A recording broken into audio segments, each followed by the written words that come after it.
Your air conditioner is running right now. You can hear it. You can stand under the vent and feel the air moving, and it just isn't cold. It kicks on at 2 in the afternoon and it's still running at 6. The thermostat says 78 and it means it.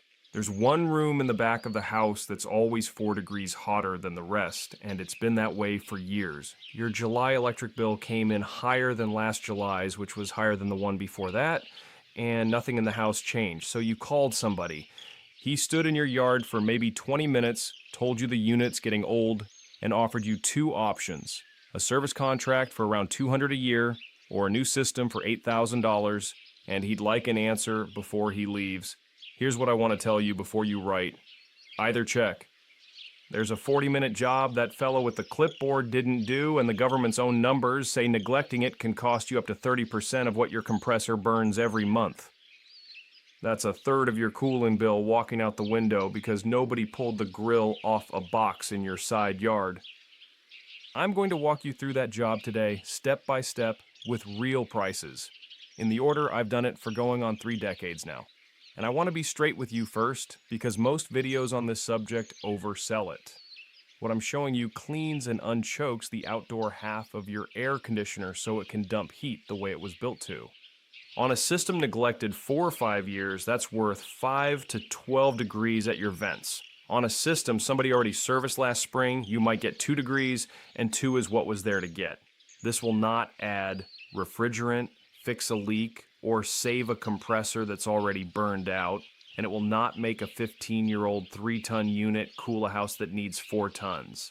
What it will do is stop your system from working like it's 2 sizes smaller than what you paid for. The whole job, if you own a garden hose and a screwdriver, runs about $38.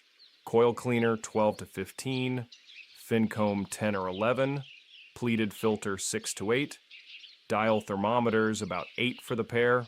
That's the whole bill, and the cleaner and comb last several years. My name's Frank, I'm 58, I live out in rural Michigan, and I've spent better than 30 years learning how to keep a family fed, warm, cool, and running when the easy answer isn't sitting on a shelf. I've never been an HVAC contractor. What I've got is a lot of hours on this exact problem, because for close to 20 of those years, I did caretaking work on a little lakeside cabin court not far from here, back when I was building up my own place. 16 cabins, window and split units.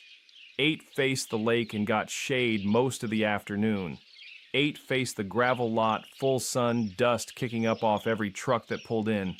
Same cabins, same install year, and I had that natural experiment running every summer for 2 decades. I kept a notebook on it because Roy, the fellow who owned the place, told me to write everything down or he'd never believe a word I said. What that notebook says, in my own handwriting, is the difference between the lakeside and lot-side cabins was real, but smaller than you'd guess. What killed the lot-side units wasn't the sun by itself, it was that wall catching every bit of dust that gravel kicked up, and those coils loaded up close to twice as fast. Same equipment, and the ones breathing dirt died young. So here's what I'm going to give you, the exact order of operations to get your outdoor unit breathing again, real prices, tools named, where to put your hands and where not to. How to measure your before and after so you're not just guessing, the plain language physics of why it works. And near the end, how to build a proper shade for that unit for about $25, and the honest truth about what it's actually worth, less than the internet claims, and more than nothing. Here's the part that ought to bother you a little. Researchers down in Florida measured that shade question in the field on real occupied houses over 2 full summers and published what they found back in 1996. 30 years that number sat in the public record, free to read, and there are still companies selling $100 patented condenser covers off a claim that same study did not support. Meanwhile, the thing that actually hands you your 10 degrees back is a garden hose in 40 minutes on a Saturday, and nobody's going to build a business telling you that. If this kind of practical preparedness is worth your time, go ahead and hit subscribe and give the video a thumbs up. It's the only way I know folks want more of this. Now let's get into it. Here's what most folks get wrong, and it's the same thing I got wrong my first couple summers at those cabins. Most folks think the enemy is sunlight hitting the metal cabinet. You'll see somebody point an infrared thermometer at the top of their condenser, read 150 degrees off the paint, and say, "Look how hot this thing is, I've got to get that sun off it." I did the same thing until Roy caught me with my hand flat on that hot lid and asked what exactly I thought I was measuring. That reading is the temperature of the paint. Your air conditioner doesn't care about the temperature of the paint. What it cares about is the temperature of the air going into the coil, how much of it is moving, and whether it can get back out once it's done its job. Sun on the cabinet raises the inlet air a little. A coil packed with cottonwood fluff and grass clippings doesn't raise the inlet air at all. It does something worse. It stops heat from leaving the refrigerant in the first place, and that failure runs through the whole machine in a way a few degrees of hot air never will. Folks treat a small tax like it's the whole bill, because the small tax is easy to see and the real bill is hidden. You can see the sun, you can't see the inside face of that coil without pulling the fan off, and almost nobody ever has.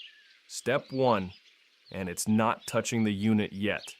It's power done the paranoid way, same as I always did on somebody else's property.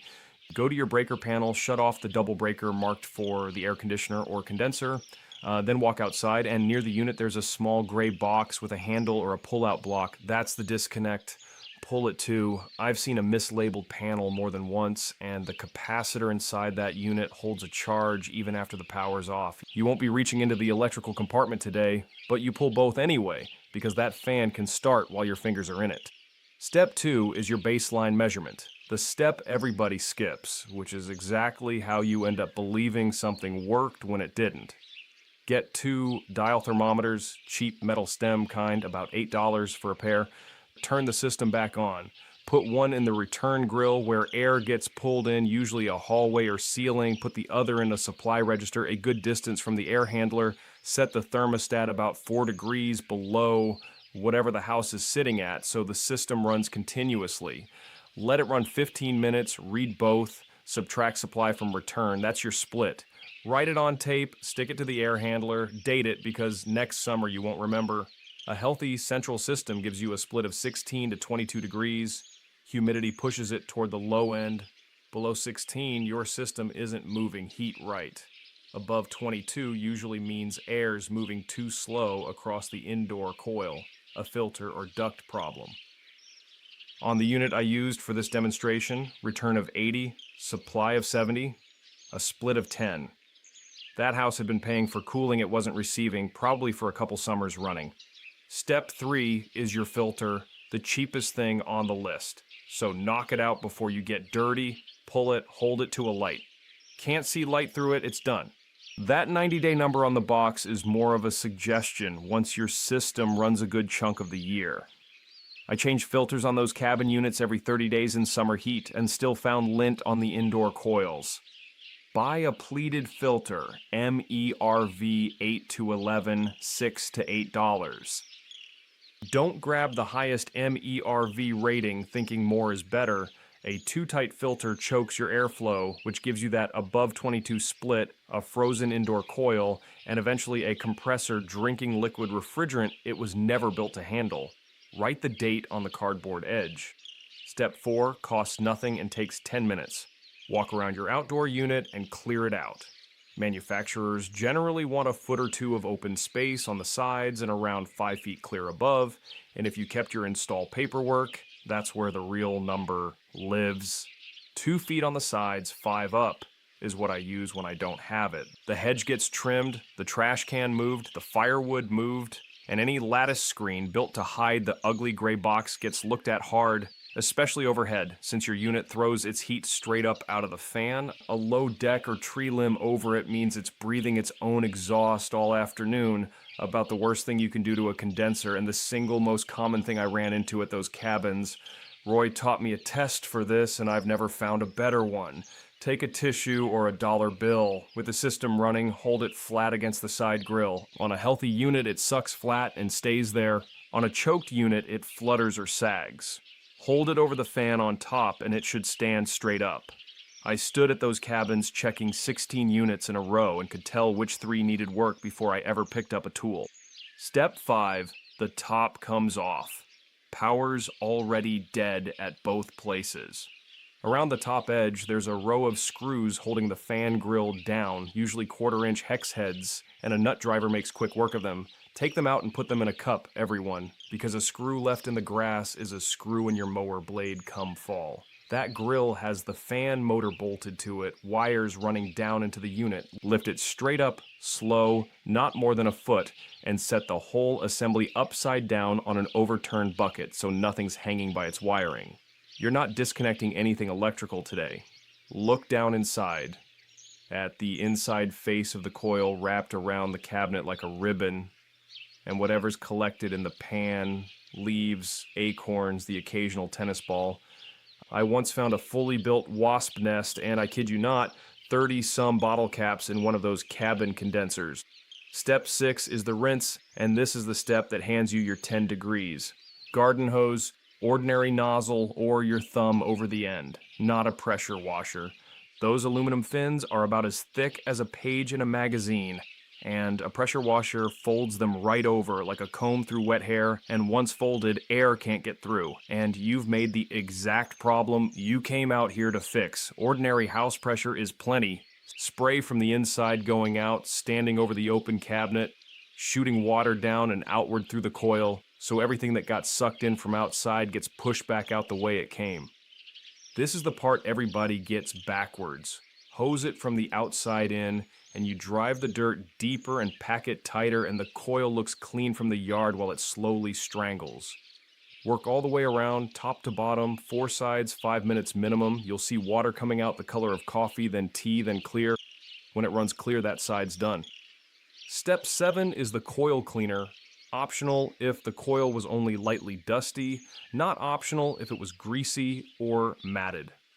A can of no-rinse foaming coil cleaner made for air conditioning, $12 to $15. Read the label and follow it. Some want to rinse after and some don't.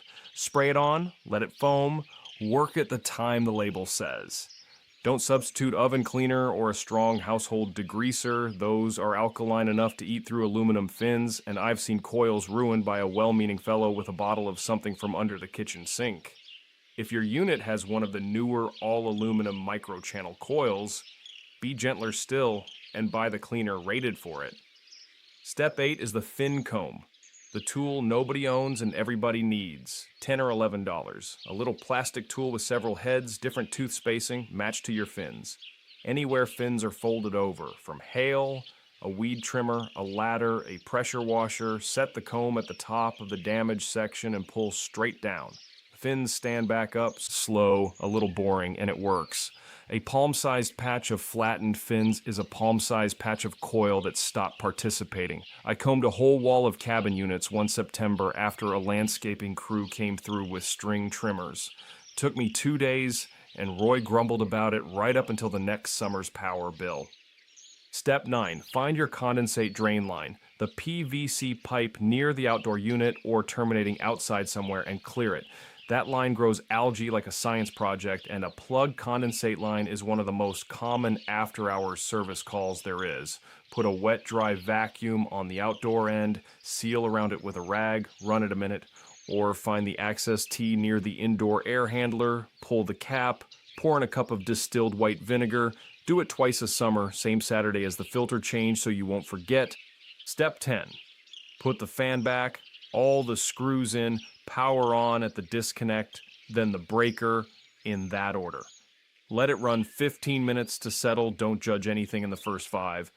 Read your thermometers again. That unit I started with, 80 return, 70 supply, a split of 10. After the rinse, the cleaner, the comb, and a fresh filter, it read 80 return, 60 supply, a split of 20. 10 degrees colder air, same registers, same house, same afternoon, and I didn't add a single thing except water. I've put a full checklist for this, along with the rest of my seasonal home maintenance routines, into the free preparedness guide I put together. It's linked right in the description below. Now let me tell you why any of this works, because I don't want you taking my word for it. Your air conditioner doesn't make cold. What it does is move heat from inside your house to outside, and the outdoor unit is where that heat gets handed off to the air. Refrigerant comes out of the compressor, hot and under pressure. runs through that coil, the fan pulls outdoor air across it and carries the heat away, and the refrigerant condenses back to liquid. That's why they call it a condenser. The whole system runs on temperature difference, and the bigger the gap, the faster heat moves. Everything you did today protected that gap. Dirt on a coil is a blanket, and it doesn't matter that it's thin. The EPA found that dirt on a condensing coil only about 4/1000ths of an inch thick, thinner than a business card, caused a 21% drop in efficiency. The gray felt I scraped off some of those cabin units was thicker than a nickel. When the coil can't shed heat, the refrigerant leaves warmer than it should, raising what the trade calls head pressure, and the compressor is pushing against a wall. The Department of Energy laid out the cost, pushing the condensing temperature from 95 up to 105 cuts cooling capacity by 7%, raises power consumption by 10%, and knocks 16% off compressor efficiency just from 10 degrees. The Department of Energy has said outright a dirty condenser coil can raise compressor energy use by as much as 30%. That's your July bill with a third of it lit on fire because nobody took a grill off a box. A compressor working against high head pressure also runs hotter, runs longer, cycles less, the way a man carrying a load up a staircase won't make as many trips as one carrying it up a ramp. Every summer you run a fouled coil is a summer off the far end of that compressor's life, and a replacement is not a small check to write. Now the shade question, because I told you I'd give you a straight answer. Back in 1996, researchers at a Florida Solar Energy Research Center measured this in the field, on real occupied houses, even though the advice to shade your condenser had been repeated for years. Power companies included. 3 houses, west-facing unshaded condensers, before and after readings, data loggers scanning every 10 seconds for 2 full years. One house got a wood trellis, one got heavy landscaping. Savings from shading the condenser alone came in under 3%. And they added a warning worth hearing. The risk of choking off airflow can outweigh whatever you gain from the shade. They also gave the number that explains everything. Roughly 1.2% efficiency gain for every degree you drop the air entering the coil. Do the arithmetic. To get anywhere near 10%, you'd need to drop the inlet air 8 full degrees all afternoon without slowing the airflow one bit. Shade over the top of the box doesn't do that. It might drop the inlet air a couple degrees on a good day, worth a couple percent. Real, but nowhere near 10 degrees at your vents. Compare that to what we just did. 30% from a dirty coil per the Department of Energy, 21% from 4/1000ths of an inch of film per the EPA, under 3% for shade. The hose beats the shade about 10 to 1, and it isn't close. So should you build a shade at all? Yes, and here's what to actually expect. A couple percent and a coil out of direct sun. Build a frame that sits above the unit and only above it. PVC pipe and fittings, 4 uprights, a rectangle on top, a piece of shade cloth or UV-rated canvas stretched over it, around $25 if you buy the pipe by the 10-foot stick and cut it yourself. 2 rules, not suggestions. The shade goes above the unit and never down the sides, no walls, no skirt, since the sides of that box are where it breathes in. And leave real height closer to 5 feet, not 4 inches, because your fan blows straight up, and a lid sitting low over it means the unit inhales the exact air it just exhaled, turning your shade into a machine for cooking your own compressor. Shade the air it breathes, never the air it exhales. If you can't build it with real clearance, don't build it.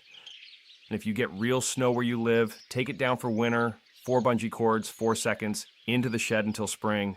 Here's the part on money, and I want to be careful how I say it because I'm not accusing anybody of anything. An annual maintenance agreement runs somewhere around $150 to $250 a year, usually 2 visits, spring and fall.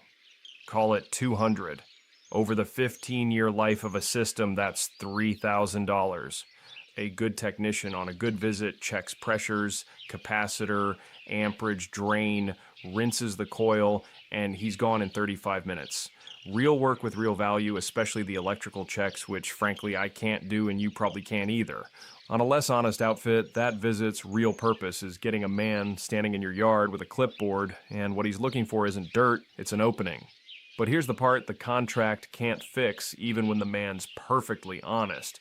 2 visits a year against a cooling season that runs for months. My coils at those cabins needed real attention 4 to 6 times a year on the lot side, and one afternoon with a landscaping crew could undo a month of my work. No contract sends a man out 6 times a summer. Your coil's going to be dirty most of the season regardless, and you'll pay that 30% penalty the whole time anyway. Against that, the hose is free, the cleaner's $12 and lasts 3 seasons, the fin comb's $11 and lasts basically forever, filters run $7 apiece, thermometer's an $8 one-time buy. Call it $38 the first year, $15 after, which over 15 years runs around $250 against $3,000. There's no conspiracy in it. A garden hose has no sales force, a fin comb has no advertising budget, a $12 can you use for 3 years is a terrible business, and a $100 patented cover is a good one. That true answer's been sitting in a state university research paper, free to read, for 30 years, quiet, because quiet is what happens to information nobody profits from. Keep your capacitor and refrigerant work with a licensed man. That's not my lane. But the dirt is your lane, and the dirt is where the money is. So this weekend, here's what I'd like you to do. Saturday morning, before it gets hot, run the system 15 minutes and take your split, return minus supply, write it on tape on the air handler, date it. 2 dial thermometers, about $8. Change the filter, MERV 8 to 11, $6 to $8, date on the edge. Do the dollar bill test on all 4 sides and over the fan, free. Cut everything back to 2 feet on the sides and 5 feet overhead. Move the trash cans and firewood, free. Breaker off, disconnect pulled, both. Grill and fan up onto a bucket, screws in a cup. Hose it from the inside out until the water runs clear, not a pressure washer. Foaming coil cleaner, if greasy or matted, $12 to $15, follow what the can says. Fin comb any folded sections, $10 or $11. Vacuum or vinegar the condensate line, about $1. Button it back up, power on, run it 15 minutes, take the split again, write it right under the first one. Under $40, about 90 minutes. And now you know what your system's doing instead of guessing. If that split barely moves, that's useful information too. A system stuck at 12 has something wrong a hose won't touch, and now you can call a man and tell him the return's 80, the supply is 68, and you already cleaned the condenser yourself. A different conversation than, I think it's broken. Put a note on next year's calendar for the same Saturday. That's what separates the folks who fix it once from the folks who never deal with it again. Tell me in the comments where you live and what your split came out to before and after. I'd like to see a reading up here in Michigan next to one down in Texas or Florida because humidity moves that number quite a bit. I read every comment on these.